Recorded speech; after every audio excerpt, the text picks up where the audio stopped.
From John Ross to Lewis Downing to Wilma Mankiller, the history of the Cherokee Nation is filled with strong leaders who devoted their lives to serving the Cherokee people. One such leader is Principal Chief Ross Swimmer, who oversaw the reconstitution of our tribe in the 1970s. Under Chief Swimmer's guiding eye, our tribe was set on a path that we continue to forge to this day. What I feel about what we were able to accomplish in a somewhat limited time, 10 years, we just kind of started the wheels in motion. When we sort of set the stage for it with the Constitution, that has allowed the tribe to grow. My name is Ross Swimmer, formerly Principal Chief of the Cherokee Nation, 1975 to 1985. I'm originally from Oklahoma City. After I graduated high school and went to the University of Oklahoma, and originally thought I might become a doctor. After I took a couple of courses in advanced chemistry, I decided I needed to do something else, so I decided to go for law. And that actually led me to the Cherokee Nation. I was appointed as general counsel by Keeler for the Cherokee Nation and continued in that job until 1975. After 1887, the government stopped making treaties with us or any tribe. The Department of the Interior would nominate a chief and say, this is going to be your chief. And next time they needed somebody, if that person wasn't still around, they would just appoint somebody else. Keeler's appointment lasted until 1970, when the law got changed by Congress to allow for the selection of the chiefs and the governor of the 5 tribes. And that's when the first election since statehood was held, was in 1971. It was a new day within the Cherokee Nation. Keeler had said he will run as the first chief to be elected after statehood, and he was elected overwhelmingly. So I'd been the second chief to be elected. Keeler was very instrumental in that. He was convinced that I was someone that should do that the tribe needed someone with my background, experience, law, and what have you, and he thought that given the cast of candidates, I'd be the best one to do that, so I did.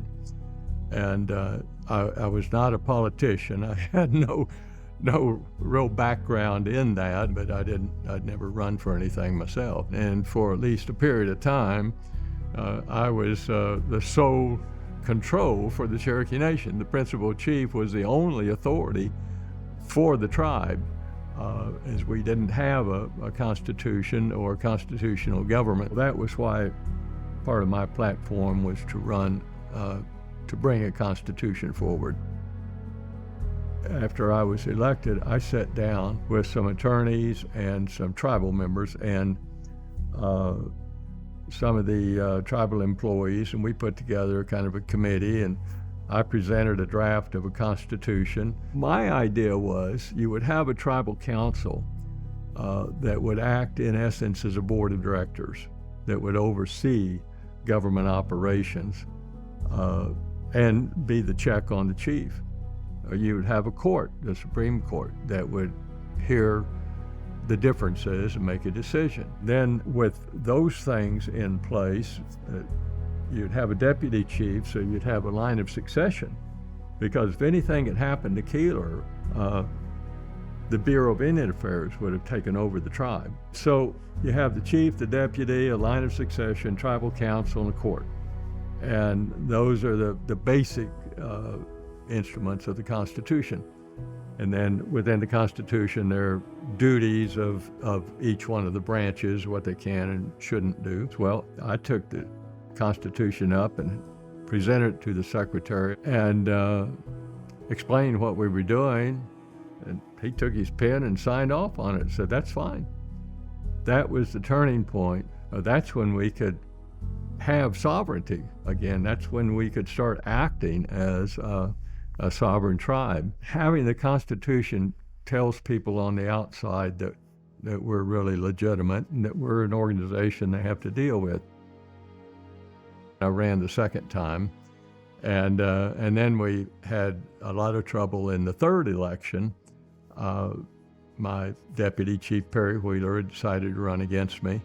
And I wasn't even sure I was going to run. I had just had a bout of cancer then, and the politics were pretty brutal. I had asked for Wilma Mankiller to run with me as a deputy chief. And it was surprised, really, because I got a lot of pushback on a woman being in a political office for an Indian tribe, and I had never given it any thought.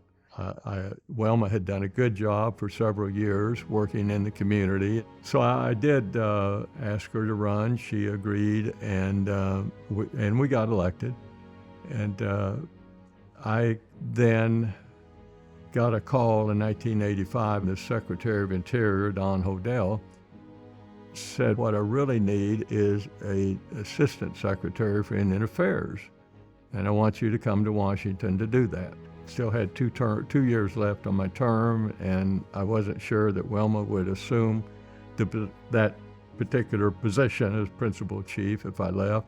The ultimate decision was that I would take the job, and from that point on, I think Wilma did a great job during her tenure of moving us forward. So my feeling was, my 10 years was, we got it started.